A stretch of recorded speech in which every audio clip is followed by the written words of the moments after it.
Riverside. Well, hello there, Mr. White. Good morning, Mr. White. Good morning, Mrs. Angel. How are you this fine day? You know what I am. You know I'm living the dream. Living the dream, of course you are. It is a little more of a teetering on the edge of a nightmare, actually. That took a dive. It did. It did. It's not a nightmare. It's just midterm. It's midterm 3. Midterm 3. And you know that difficult time in the middle of everything and halfway to nowhere. Or actually, today was good. Last Friday was difficult because we were the furthest away from a holiday, the most furthest away from a holiday than we would be all term. And then obviously we had the weekend, we did the work day on Monday, and now we're in the downhill slide to the holidays is my optimistic view of where we're at this term. Good, I like that. I'll tell you what, I reckon the middle of third term beats the middle of second term. So I reckon we're killing it. You know, middle of third term.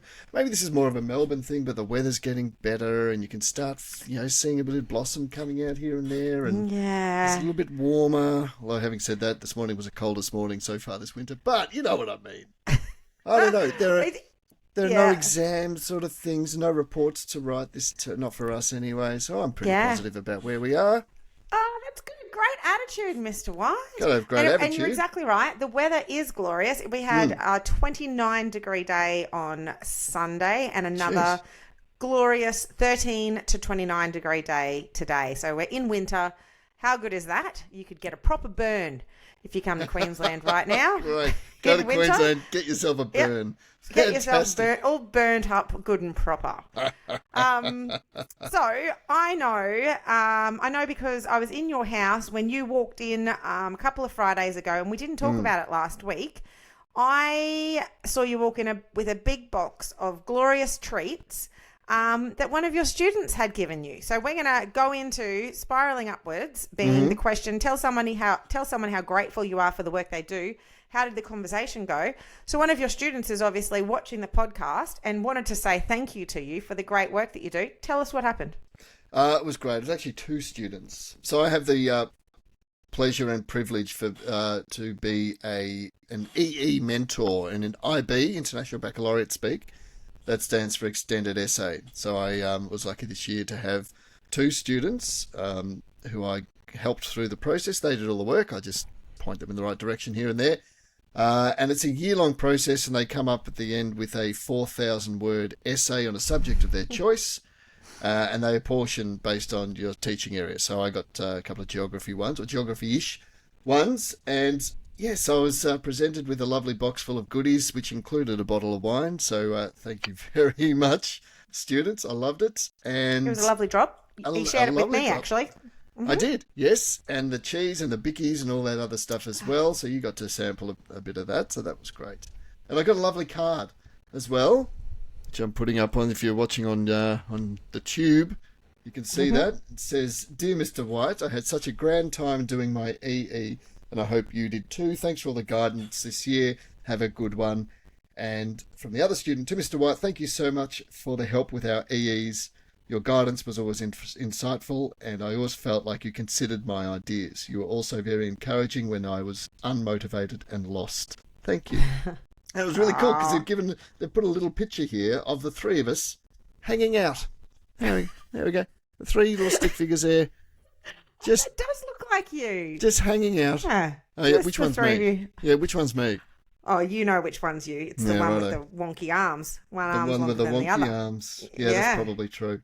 Yeah, so that was, and those sort of things, and look, we have spoken a little bit about this before on the podcast, but those little things that you get now and then, just a sign of recognition and thanking you, it makes it all worthwhile. I was on such a buzz, and you got to see me that night when I came home. I was walking on a cloud. It was brilliant. Yep. And spring in your step. Spring in my step. Yeah, it was fantastic, and it always is whenever you get something nice from that. That was exceptionally nice. But even just a nice little word here and there goes a long way. Yeah, a little note scribbled on a piece of paper Yeah. Absolutely makes it to the box that we keep that reminds us that we're doing a great job and really important work. And seriously, 4,000 word essay. And what an undertaking for a young person to write, even if it is a subject of their choosing. So well done to all of the IB students out there. So all around Australia, all of the IB people would have, IB students would have all around the world finishing their extended essays just now. Depend on the hemisphere they're in. But yes, because all the southern hemisphere. That all things. Peeps, well done to you all for finishing that off. Well done, well done. And what about you? Awesome. What about your spiralling upwards? You got a story that goes with this, or a message of gratitude, or one that you would like to give? I think that I think I've talked before about our Friday shout-outs, and I had our managing director come into our school today and has a walk around with me, and it is always great to have him there, actually. So Michael Roberts, I do love spending time with him, and not many people say that about their boss. And it is lovely to do a walk around the school and walk in on the classes. When we come in and when we leave, the teachers know that we're saying great things about them, and we always catch up with the teachers afterwards to say, I loved what you were doing in there, on how all those kids were engaged, or how about what you were doing with Billy. And he's often previously has been disengaged, and he was eating out of your hand in there, and just making sure that the teachers know that, yep, we were in your classroom and you were absolutely killing it. And it's great. Michael makes me feel that way, like I'm doing really good work in the school, and we like to obviously pass it on to the teachers when we're in their classroom. So yeah, that's something that we very consciously try to do, and it's nice also that I get a bit of that back as well when Michael's at our school, which is lovely. It was a great day today to be able to walk through, and it kind of feels like we get to show off a little bit, and hey, let me take you in here, and let me show you how much this person's improved, and come and have a look at this student, and all of those things. That's great. I love that. I love that. I really do enjoy going into other teachers' rooms when the opportunity presents. You can really learn a lot. Best PD ever. Your colleague down the hall. There's so much. It can just affirm what you're doing. It can challenge what you're doing. It can just great for provoking thought and helping everyone to feel really consciously competent. Yeah, recommend it in there. Everyone out there, try to get into a colleague's classroom. Even if you've been doing this for years, just jump in and watch someone else teach you. You just get new little things, even things that you're so experienced, you've done it for so long, even little things that you've just not forgotten but overlooked for a while. Yeah. Oh, that's right. I used to do that too. I'm going to bring that back. Because you've got your toolbox. You've got your little toolbox that you it's dig all the way into. down and the then bottom. You've got to dig down all the way. Sometimes you forget that you had that one in there. Yeah. It's very true. Very, very true. Hey, Mr. White. Mm-hmm. Ooh, so this sounds important. There's some rustling of paper. Exactly. I'm just here to look out the numbers, because the numbers are pretty exciting. Oh, here we go. Well, so we've finally broken into the Australian charts in both self-improvement and education. Spectacular. Coming in at number 76 in our very own country. 76? Yes, indeed. So we're in the top 77. Top 77? We're in the top 76. I know, top 76. We're obviously, so Malaysia, so to all of our Malaysian friends out there, we hold strong in your charts every single week in, week out. So thank you so much for supporting us. Yes, you look after us over there. We've broken into two other charts though. Coming in at number 107 in Morocco. Morocco! Morocco! Hey. Morocco! I don't know enough about that beautiful country, but I'm going to learn more. Bazaars. And is it Rabat and Casablanca? I can't argue with you. And I love to argue with you. Lots of spices. Spice. Excellent. I know you like a bit of spice. Spicy indeed. And so we would love to hear, you're obviously listening out there, so we'd love to hear your stories. But yeah. The lowest of all charts, actually I think that one other country we were in the 60s, but just a surprise, just out of the blue. We blue? weren't even in the top 200. Hang on, I'm just taking a sip of wine. I don't want to do a spit take. Hang on. Yeah, exactly. You have a little sip. That's good. All right, go on. We smashed through the top 200, through this top 100, coming at number 70 in 70? Number 70 in Russia. Self-improvement. Yes. Absolutely. I'm glad we got that out because it'll disappear quickly. It'll rush by. It'll be Russian. He'll Russian by. Sorry, I must go now. Mr. White, there's a 2-for-1 for you there. Tell you what, Russia, here's an interesting little tidbit of information. Russia has more time zones than any other country. Stop it. I believe that's true. Okay, once again, I can't argue with you. I love to argue, but I'm not going to. I know you do. And obviously, if there's anyone listening who knows that that's just fundamentally untrue, obviously reach out and let us know. Because No, don't bother. Send in a bottle of your best vodka, please. Absolutely. I was going to drink some vodka tonight, but I realised the vodka that I have is actually from France, which is all kinds of wrong. I thought all vodka came from Russia. So I've learnt something new tonight, and I will go out because we're in the top 70 in Russia. I'll be going to buy some Russian vodka very soon, and I would like to welcome all of our Russian teacher friends. And great to hear that you're enjoying the podcast. Very cool. Very cool. Gee, we're casting a very wide net now, aren't we? We are. We do need to map it so we can see where next. And we've got to tick off every continent.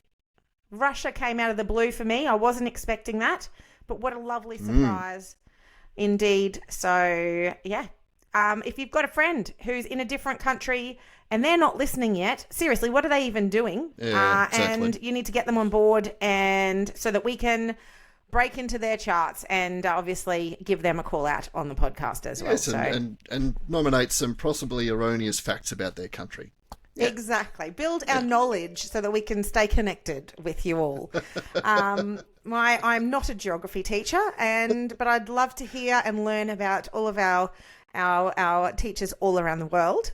Yes. All right, Mr. White, prep your wisecrack. The two Russian cracks didn't count. What? So what? Nope. Okay. You can get ready. Okay. Awesome. Whitey's Weekly Wisecracks. What do you got, Mr. White? What do you got? We were talking about the Reserve Bank in class the other day and about the role of the Reserve Bank and the rising of interest rates and that sort of thing. We had a discussion about, and this has been in the national discussion for a while, about how difficult it is to pay our way through things at the moment, the things that are fundamentally needed becoming more and more expensive, putting a lot of pressure on a lot of households. And we were just talking about that. One of the students said, have you ever been broke, Mr. White? I said, I haven't really been broke, but I was once so poor that I couldn't pay my electricity bill. Those were the darkest days of my life. which lit up the room. As I'm sure you can imagine. That's good. That's good. You know, you put it home. Double clap. Double clap. I've worked out the code. I've cracked the code with you, Mrs. Angel. It's the double banger that gets you. I do like the double. You get giggly and then bang, hit you with the second one and pushes you right over the edge. It's good. Because I'm trying to be hard to get, but then when you bring it home strong for the second time, I'm a simple girl. Doesn't happen often, and I like it. I'm getting them. So well done, Mr. White. You're playing to your audience. audience. Play to the audience. That's good. Yeah, I appreciate it. Love it. Nice work. All right, I've got a treat for everybody today. We have had a wisecrack sent in to us from across the seas. And I'm going to let you know that we have a story. It's kind of half a wisecrack. It's half a teaching tale. It's a long story, but I'll tell you, it is worth it. Ooh. And so I'm thinking I'm going to make it. I think I'm going to make it a teaching tale, and then we're going to get into it. Teaching tales. Dun, dun, dun. All right. So this story is from Dr. Michael Shaffer. He is an associate professor in educational leadership at Bull State University. So I came across him, obviously, in our Northern Hemisphere buddies have just actually returned, started their school year just a couple of days ago, I believe. And so he had put up this story on the principal's desk, and just to inspire all of the teachers and principals around in the Northern Hemisphere as they return back to school about the importance of human connection. So he has been 25 years as a principal, and he was talking in his story, he's talking about how obviously the big mad rush before all of the students get there, and then those the first half an hour whilst all students are getting settled into their classrooms. So then by then, once all of the kids are in the classroom, everybody takes that deep breath in admin to go, okay, it's over to the teachers now. And maybe, he was just saying, maybe I could have a cup of coffee. And then he tells this story. And then one of my students' parents walked in that I recognized. I knew him pretty well because I'd seen him before. In fact, I'd seen him a lot of times before. And it was August, and it was hot, and he had on the same greasy sweatshirt that he always wore, and the same kind of hat that he always wore, kind of a baseball hat. And as he walked in the door, my first instinct was to go the other direction, but you can't do that when you're a principal. And he looked at me and he said, "My son's out in the car and he won't come in." And my first thought, and I know this is not a very good principal thought, but my first thought was, well, then you could take him home. But that was inside my head, so I didn't say that. So I joined him as we went out to the car, and it was parked out front in the bus lane because all the buses were already gone.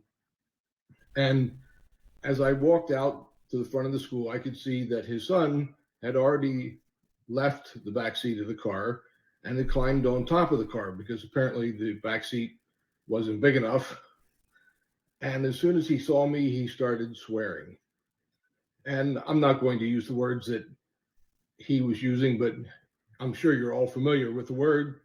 It's one that students use a lot. This was a second grader, and I'd had him in school the year before, and he'd taken a pretty good shot at me, punched me in the stomach, so I knew him pretty well. And he said, blank you, don't you blanking come near me, and all this, and the same word over and over and over. He's walking back and forth on the car, on the roof. And my first thought was, it's the first day of school, there are camera crews everywhere in this big school district. And this happened to be on one of the more populous roads in our city. And I thought, oh, this is going to be great, because here I'm going to make my way onto TV, and it's going to be from a TV crew taking a film live here at 5 o'clock in the evening news. Principal takes reluctant student off the top of a car, drags him into school. And I thought, oh, this is not going to be good. And so I'm filtering through my head all the options that I might have. And as I get closer to the building or to the car, he again repeats his threat, don't you blank, blank, blank come near me.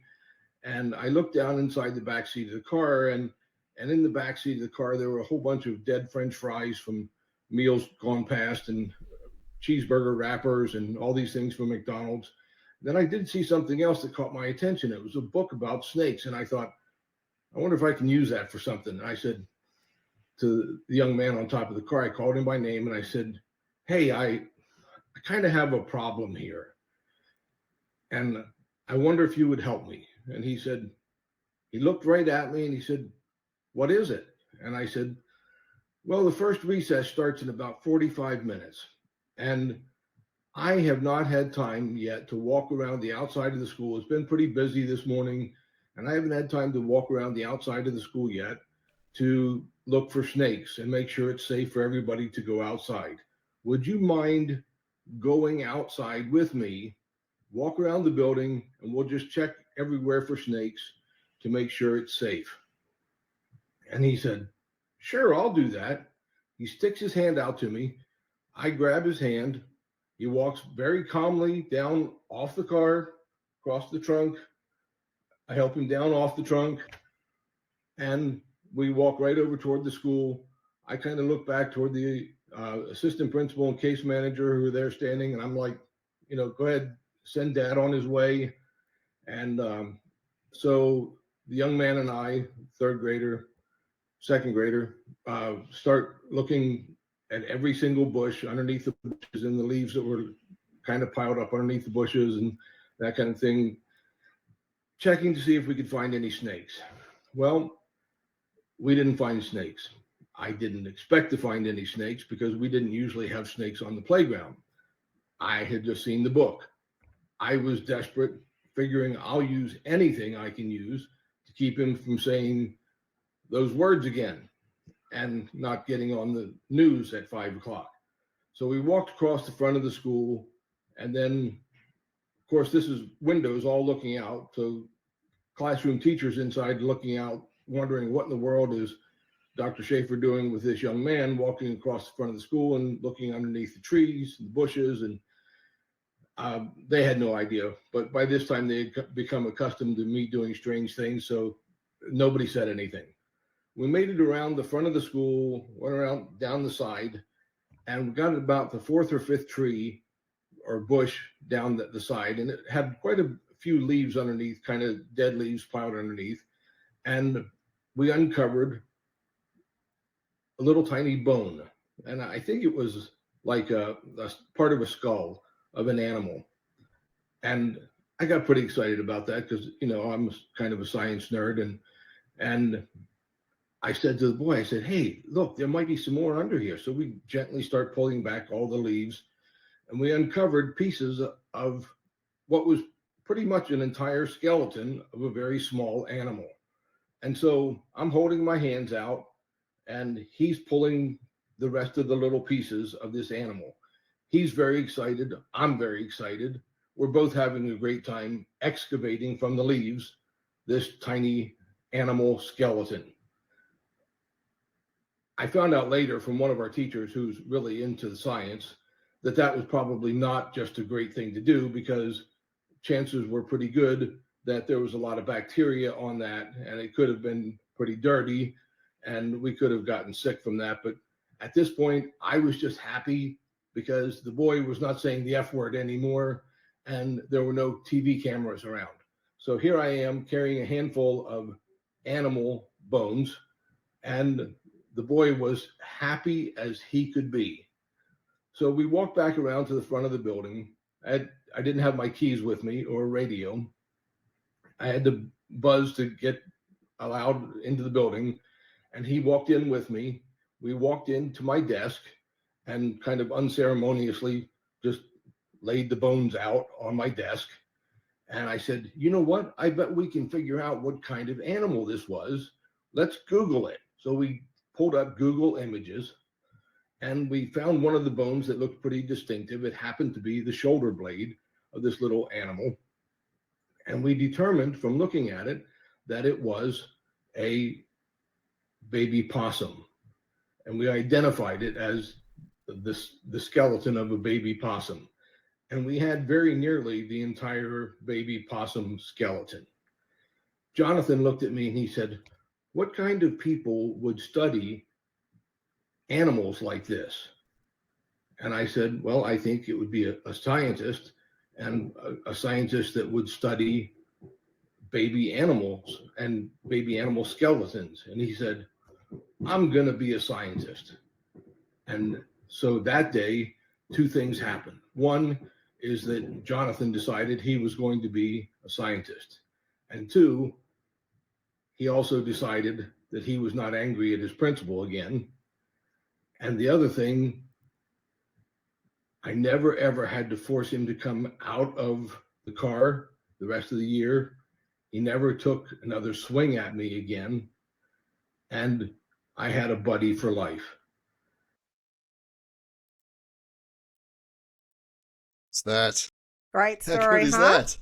Oh, Yeah. that's great. Just reaching out and finding that point of interest to, just capture the student and get them involved in learning, and then to, at the end, pronounce that he wants to be a scientist. That's pretty cool, right? I thought that didn't go the way I thought it was going to go. I thought they were going to find a snake, possibly where they were finding those bones. And I thought, and then I I'd have a uncovered. trip to the hospital. Yeah, no, indeed. No. But isn't that Lots of amazing? twists and turns. Lots of twists and turns, but just Yep. that little thing of just noticing the book and then putting two and two together and realizing there must be some interest there, then this is something that I can use to get the student inside, which really is the role of a principal, isn't it? Bums on seats. And just to get them into school, and then the rest can, go from there. But the first step is just getting them into school. And that's great, like developing the goal. What an amazing thing. Yeah, and I think that so often just as a classroom teacher, there's those kids that you have difficulty building that relationship with or finding that thing. And so we're often, sometimes it's a beautiful accident, the thing that we stumble upon that will be the thing that makes us really bond with a certain student. And we've talked before about sometimes it's easy, sometimes the relationships come easy, and sometimes they don't. And it's particularly those ones where the relationship doesn't come easy that we've got to, as the adult in the room, find the thing. What could be the thing for this student? Find the thing. It might not be today, or it might not have been yesterday, but maybe tomorrow you might find that thing that's going to help that student really switch on and want to become a scientist. Yes, yeah. Find the thing. Yeah. Beautiful thing. That's so great. thank you so much, Mike Shaffer. And once again, that principal's desk is just such a great wealth of information and support for each other. It's such a great community that Dr. David Franklin has built, and it was awesome to have him on the podcast a few seasons ago and get him to share the story of how the principal's desk came to be. And it's great that other people are on there, and he said that he's got other people. It's not about him posting things anymore. It's about other people all around the world putting things up there to support each other and give each other other ideas. So it's beautiful, beautiful community that has been created. It is. It's really great. And even for the non-principals out there like myself, I get a lot out of it as well.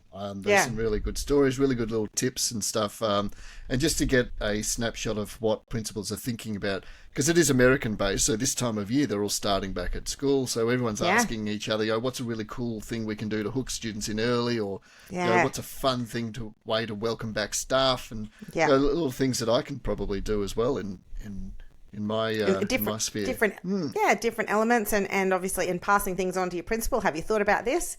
I'd love advice, ideas, feedback. I'd hate to be the smartest person in the room, so definitely, let your principal know if you stumble across something wonderful. Really a problem for you, Shaz, being the smartest in the room. Wouldn't worry too much about that. I can see you there looking, counting the people in this room right now, and realizing I'm firmly where I'm comfortable. Thank you so much. On that for a second. I'm never telling you anything ever again. I wish that was true. Hey, let's just quickly talk about the Matildas. Oh, we've got to do that. Yes. Yeah, the Tillys. How good. How exciting. Spectacular. Semi-final. Watch a bit of football and see me using the word football. Australians don't use the word football. We say soccer. But right now, because I'm firmly a supporter of all things football right now, I'm going with football. They were absolutely spectacular. Yeah. I couldn't take my eyes off the game. So, 90 minutes plus the extra time and 0-0. Going to penalty shootouts. Ugh. Oh my gosh. That is just the most terrible, terrible thing to watch as a spectator, but wonderful thing to watch. Tell you what though, look, it has its critics, the penalty shootout to decide a game, but Is there a more exciting way? Is there a more heightened emotion that could be brutal. achieved through It is a penalty so- shootout, particularly when it went to what was in the end 7-6 or was it 8-7? Unbelievable, Yeah. unbelievable. Just so much on the line, and then it just comes down to 1v1 and that Yeah. split decision making. And big shout out is Kenzie Arnold. What a legend, our goalkeeper superstar. for Australia. Yeah, Courtney Vine slotted the winner. Oh, so impressive. And well, actually, good segue. I mean, you said wine. I know you said vine. I said Vine, Similar but it's close. Yeah. Similar thing. All right, what's in your glass? In my glass to celebrate the Aussie win, it's a Carry Gully Clare Valley Vintage 2017 Shiraz Merlot. So cheers to the Tillys. Very impressive. What have you got there, Mr. White? I have a Marlborough Pinot Noir. So this is the Tipa. I think that's how you say it. Very nice. Very nice. Lovely. Combination of spice and fruit. Very nice. Good time of year for a Pinot Noir. Nice work.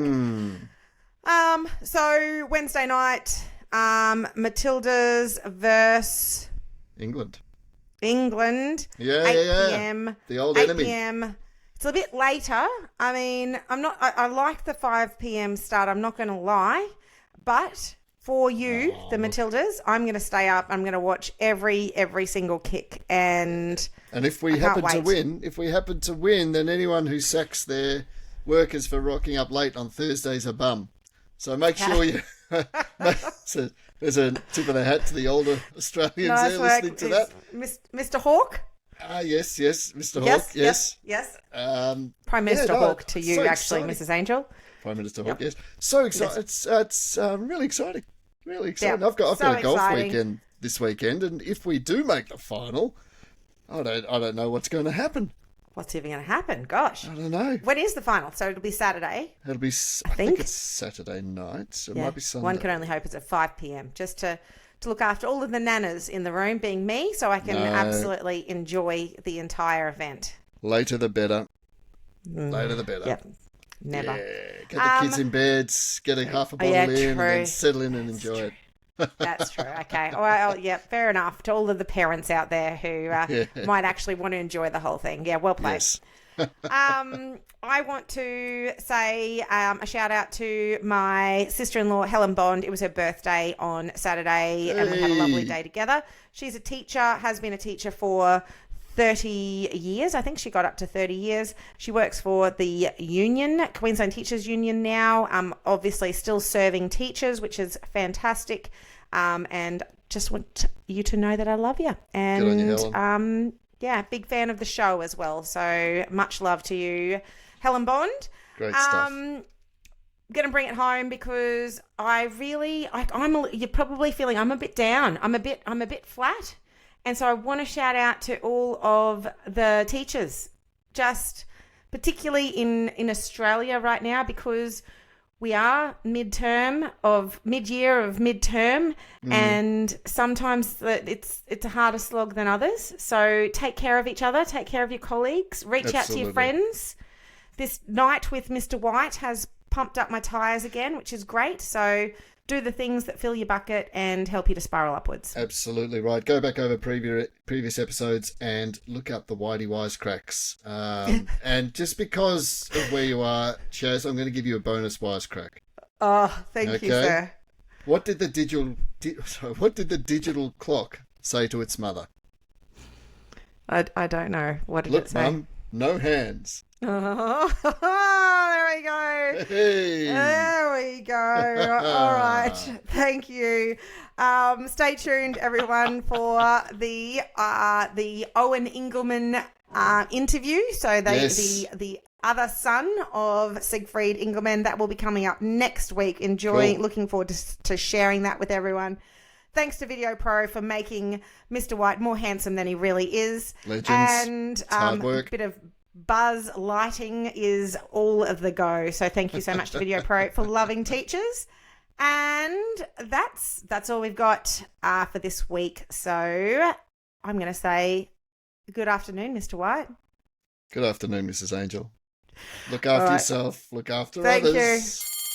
Bye. Ta-da!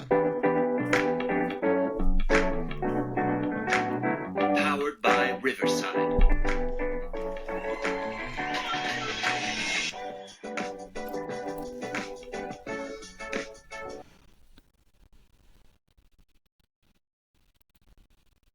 Nice work. 35.